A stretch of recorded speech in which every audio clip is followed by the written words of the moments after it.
Assalamualaikum warahmatullahi wabarakatuh. Bismillahirrahmanirrahim. Alhamdulillahilladzi arsala rasulahu bil huda wa dinil haq liyudhhirahu 'alad dini kulli wa kafa billahi shahida. Asyhadu an la ilaha illallah wa asyhadu anna Muhammadan abduhu wa rasuluh.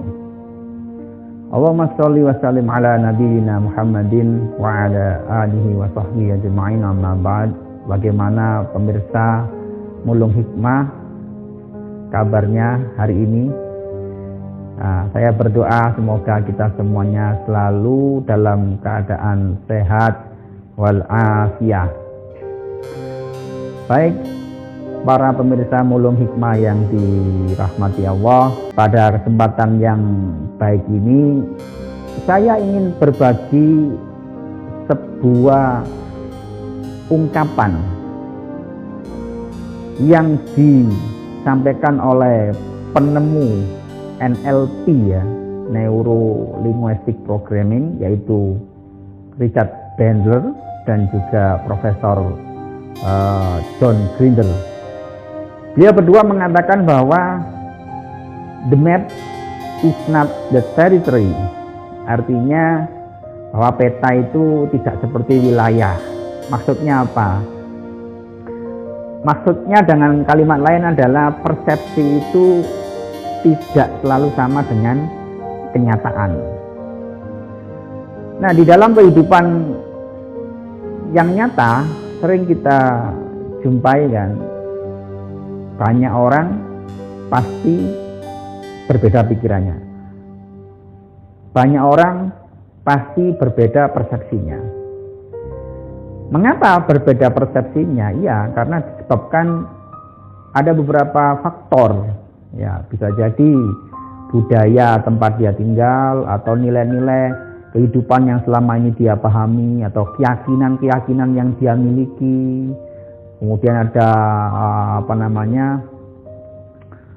semacam orang-orang yang selalu dia jadikan sebagai mentornya atau konsultannya, atau tempat dia menimba ilmunya lah.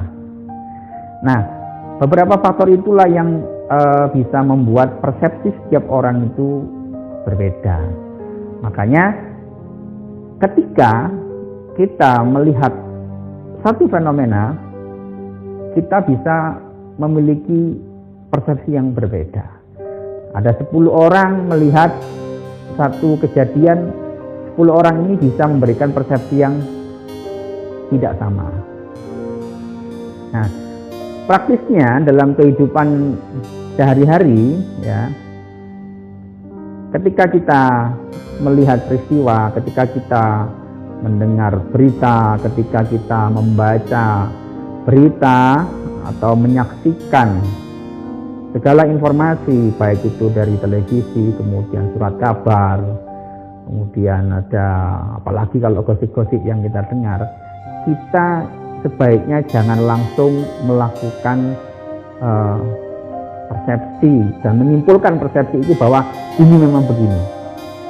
Nah, itu sekali lagi, persepsi itu tidak sama dengan kenyataan. Maka agar informasi yang kita terima, informasi yang kita dapatkan betul-betul valid, ya tentunya kita harus meluaskan sudut pandang kita, meluaskan jiwa kita untuk senantiasa melakukan klarifikasi, melakukan koordinasi dengan banyak orang, melakukan konfirmasi tentang kejadian itu, sehingga kita tidak salah menyimpulkan kejadian yang kita lihat atau kejadian yang kita dengar dari seseorang. Karena kalau kita langsung buru-buru menyimpulkan, bisa jadi ternyata yang kita persepsikan itu tidak sama, yang kita anggap itu ternyata berbeda. Ini malah bisa membahayakan bagi kita loh, ya. Karena ketika kita menyimpulkan, kemudian kita menyampaikan kesimpulan kita kepada orang lain, kalau ternyata itu salah, itu orang akan menganggapnya hoax, ya. Nah, bisa juga itu bisa menjadi fitnah, karena informasi yang kita sampaikan ternyata tidak seperti yang kita persepsikan. Sama juga ketika kita melihat, ya, caranya begini, ketika kita melihat seseorang yang pakaiannya itu agamis benar, dia juga rajin beribadah. Kalau seorang muslim dia itu taat, setiap azan berkumandang dia langsung mendatangi masjid atau musola terdekat. Ketika dengar suara azan cepat-cepat dia atau buru-buru dia ke sana. Kemudian baca Qur'annya itu rajin. Nah, kita pun juga tidak boleh langsung menyimpulkan, wah orang ini ahli ibadah nih, ini pasti baik orangnya ini. Orang ini cocok dijadikan guru, orang ini cocok dijadikan teman. Nah, kita tidak bisa melihat dalam satu sudut pandang. Sama juga ketika kita melihat orang yang penampilannya, ya bahasa anak sekarang itu boys lah, gaul, ya pakainya cuma sekedar kaos, ya kaos oblong, pakai celana jeans. Nah, kita juga tidak bisa menyimpulkan bahwa orang ini bukan ahli ibadah, bukan orang yang agamis, hanya karena cover, hanya karena pakaian. Tidak bisa juga menyimpulkan. Jarang-jarang juga lihat dia ke masjid tepat waktu, jarang-jarang kita lihat orang ini seperti yang kita contohkan di orang yang pertama tadi. Kita pun ketika melihat fenomena seperti ini, sekali lagi jangan terlalu cepat untuk mengambil satu kesimpulan bahwa orang ini baik atau orang ini tidak baik. Tidak bisa begitu. Sekali lagi, kalau dalam Islam kita ini diajarkan untuk sering tabayun, ya tabayun itu. Ya kalau bahasa sekarang itu kan kita suruh konfirmasi ulang atau koordinasi lagi atau klarifikasi, jadi seperti itulah. Itu semua adalah bagian-bagian daripada tabayun dalam Islam itu. Maka sekali lagi kita tidak bisa langsung menyimpulkan setiap peristiwa yang kita lihat langsung ini pasti begini, bukan. Nah, inilah yang dimaksud oleh Profesor John Grinder dan juga Dr. Richard Bandler terkait dengan ungkapan beliau berdua yang mengatakan the map is not the territory. Baik, pemirsa Mulung Hikmah yang dirahmati Allah, masih terkait dengan the map is not the territory, ini ada satu cerita, ada satu kisah yang mungkin diantara pemirsa semua sudah pernah mendengar cerita ini atau bahkan sering mendengar cerita ini, yaitu cerita seorang wali dengan Sultan Murad IV. Nah, ini ceritanya Sultan Murad IV ini adalah seorang raja dulu, ya, di masa Turki Utsmani. Nah, tepatnya dia tinggalnya di Istanbul, ya. Kalau sekarang namanya Istanbul. Nah, Sultan Murad IV ini raja yang bijaksana. Nah, Sultan Murad IV ini juga punya keyakinan bahwa orang-orang yang sering minum kopi, orang-orang yang sering minum alkohol, nah itu bisa menyebabkan mereka lupa, bisa menjadikan mereka terlena. Ya, makanya di masa kepemimpinan Sultan Murad IV ini agak unik. Nah, beliau melarang atau rakyatnya untuk mengkonsumsi kopi, ya, mengkonsumsi alkohol. Nah, seperti itu. Dan Sultan Murad IV ini juga terkenal sebagai raja yang tegas, ya, dengan kebenaran. Apalagi pada waktu ini dia terkenal juga sukses membuat negerinya itu bebas dari korupsi, kolusi dan nepotisme. Itu sekilas tentang Sultan Murad IV.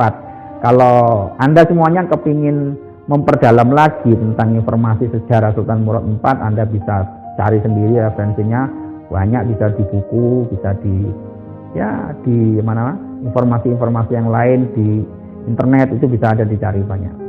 Nah, tapi hari ini saya tidak akan berbicara panjang lebar tentang siapa sosok Sultan Murad IV itu. Namun saya ingin mengangkat satu cerita, yaitu tatkala satu masa Sultan Murad IV ini mengalami gundah gulana.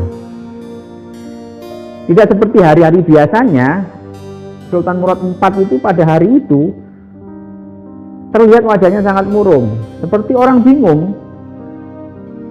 ya seperti wajahnya orang galau lah, kebingungan. Dia sendiri bingung. Sampai asistennya itu bertanya kepada Sultan ini, wahai Sultan, apa yang sedang kamu alami?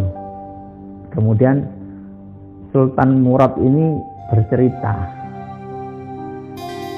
saya tidak tahu.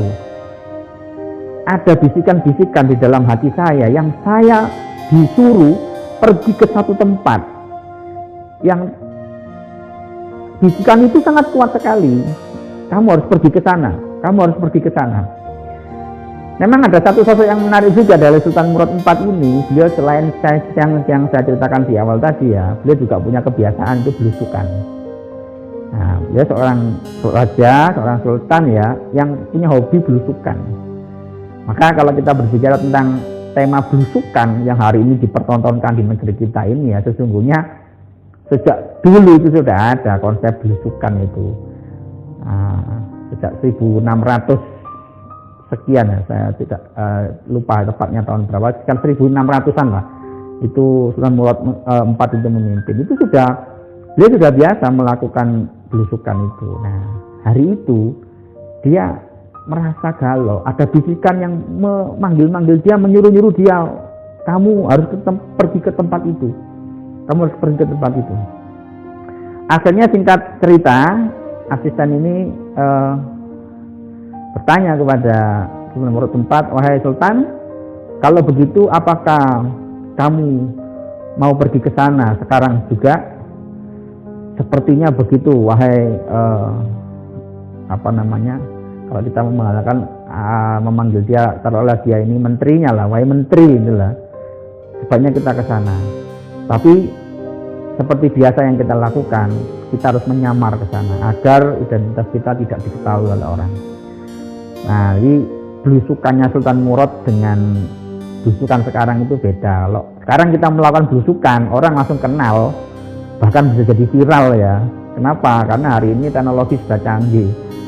Orang hafal betul. Taruhlah sekarang masanya presidennya siapa, Pak Jokowi ya, suka belusukan. Orang langsung tahu, bahkan diviralkan. Kenapa? Karena media selalu meliput. Nah, kalau dulu zamannya Sultan Murad IV itu belum ada peralatan canggih seperti saat ini. Belum ada HP kamera, belum ada handycam, belum ada video, belum ada.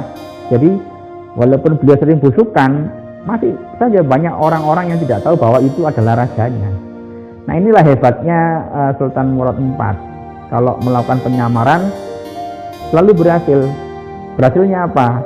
Warganya tidak kenal dengan rajanya. Ini bagus. Dengan begitu dia langsung bisa menangkap ya informasi, menangkap unek-unek apa yang menjadi ganjalan di batin rakyatnya. Itu keluar semuanya, secara langsung dia mendengarkan. Kenapa? Karena tidak ada rakyatnya atau warganya yang mengetahui bahwa di depan dia ini adalah rajanya. Nah, itu enaknya belusukan zaman dulu dan sekarang. Kalau sekarang belusukan langsung orang kenal semua, tahu. Nah, jadi singkatnya akhirnya Sultan Murad ini dengan asistennya, dengan menterinya lah, berangkatlah ke tempat itu di satu daerah. Ya, masih di daerah Istanbul situ. Akhirnya sampai di satu tempat di lorong yang sempit, persimpangan. Ada lorong yang sempit, di situ dia melihat sosok mayat, sosok seseorang. Waktu itu beliau belum menganggap itu mayat. Seseorang yang tergeletak di pinggir jalan, yang orang tidak memperdulikan seseorang itu. Nah, akhirnya Sultan Murad ini mendekati orang itu, mencoba membangunkannya. Dibangun, hai tuan, ayo bangun, hai tuan. Nah, itu begitu. Ternyata dibangunkan, dipukul-pukul, ditepuk-tepuk, dia tidak bangun-bangun. Akhirnya diangkat, dipindah. Ternyata orang ini sudah meninggal. Maka hari itu sontak Sultan Murad IV itu terkejut. Mengapa ini? Di tengah kota yang ramai seperti ini ada seorang yang meninggal, dibiarkan begitu saja di pinggir jalan, dan terkesan tidak ada orang yang membantu, tidak ada orang yang peduli dengan orang ini yang sudah menjadi mayat ini. Akhirnya Sultan Murad dengan asistennya tadi berteriak, di kota itu, wahai orang-orang yang ada di sekitar sini. Makanya dengan bahasa-bahasa yang lugas, tegas, yang intinya orang akhirnya terpengaruh dengan panggilan atau ucapan Sultan Murad IV ini. Mereka dipanggil oleh Sultan Murad IV dan mereka ditanya, mengapa Anda semuanya melihat ini ada mayat di pinggir jalan dan Anda semuanya tidak peduli dengan mayat ini? Nah, orang-orang yang berkumpul dan berkerumun mendekati Sultan Murad ini masih belum tahu kalau yang berbicara itu adalah rajanya. Akhirnya salah seorang di antara mereka mengatakan, wahai Tuan, yang Anda tanyakan itu, dia adalah seorang zindik, dia adalah seorang pemabuk, dia adalah seorang pezina yang kerjanya setiap hari adalah mabuk dan berzina. Maka kami semua di sini sepakat, kalau dia meninggal tidak akan kami urus jenazahnya. Kemudian Sultan Murad IV bertanya kepada mereka, walaupun dia ini zindik, ya, tapi dia kan seorang muslim. Seorang muslim wajib disolati. Kalau begitu, tolong antarkan saya. Di mana rumah orang ini? Antarkan aku ke sana. Akhirnya ada salah seorang dari kerumunan warga itu berkenan mengantarkan jenazah ini, ya. Dan akhirnya jenazah ini dibawa langsung oleh Sultan Murad dan asistennya dan dibantu oleh beberapa warga di situ. Artinya sampailah Sultan Murad dan rombongan ini membawa jenazah ini ke rumahnya. Nah, sampai di depan rumahnya, akhirnya Sultan Murad bertanya kepada orang di rumah itu, wahai ibu, apakah ini betul suamimu? Kemudian seorang perempuan itu menjawab, ya betul wahai tuan, itu adalah suamiku dan saya bersaksi demi Allah dia adalah ahli ibadah. Mendengar jawaban itu Sultan Murad terkejut. Istrinya dengan bangga, dengan semangat mengatakan, demi Allah ini adalah suamiku dan saya bersaksi dia adalah ahli ibadah. Kemudian Sultan Murad bertanya kepada perempuan ini, wahai ibu, kalau memang dia ini adalah seorang ahli ibadah, mengapa warga di sekitar sini tidak peduli dengan dia yang sudah meninggal, bahkan membiarkannya tergeletak di pinggir jalan? Kemudian si ibu ini yang adalah istri dari laki-laki yang meninggal itu, kemudian dia menceritakan kepada Sultan Murad ini, yang ibu ini juga belum sadar bahwa ini juga orang dihadap ini adalah Sultan Murad IV. Kemudian si ibu ini bercerita kepada Sultan Murad ini, wahai tuan, mengapa aku sangat yakin bahwa suamiku ini adalah ahli ibadah, dan mengapa orang-orang di sekitar sini, warga di daerah sini itu membenci suami saya. Saya bersaksi dan akan saya ceritakan hari ini siapa sebenarnya suami saya itu. Orang seperti apa suami saya itu. Yang orang semua di sini menganggap dia adalah pezina dan pemabuk. Memang yang dia lakukan setiap malam adalah dia pergi ke tempat-tempat prostitusi, ya, dan dia pergi ke warung-warung orang yang menjual khamr atau minuman keras. Setiap malam semampu dia mendatangi para penjual khamr itu dan mendatangi para wanita-wanita tunasusila dengan membawa sebagian harta yang dia miliki hari itu. Dia membeli semua minuman keras yang dijual oleh para penjual khamr, dan dia juga memberikan uang kepada para wanita tunasusila di tempat-tempat maksiat itu. Agar apa? Agar para wanita ini tidak melakukan perzinahan hari itu. Maka suami saya memberikan uang dan menyuruh mereka pulang ke rumahnya, dengan harapan apa? Dia tidak melakukan perzinahan dan dia juga berusaha menghentikan para pelanggan-pelanggannya untuk tidak melakukan perzinahan juga. Mengapa dia pergi ke toko minuman keras?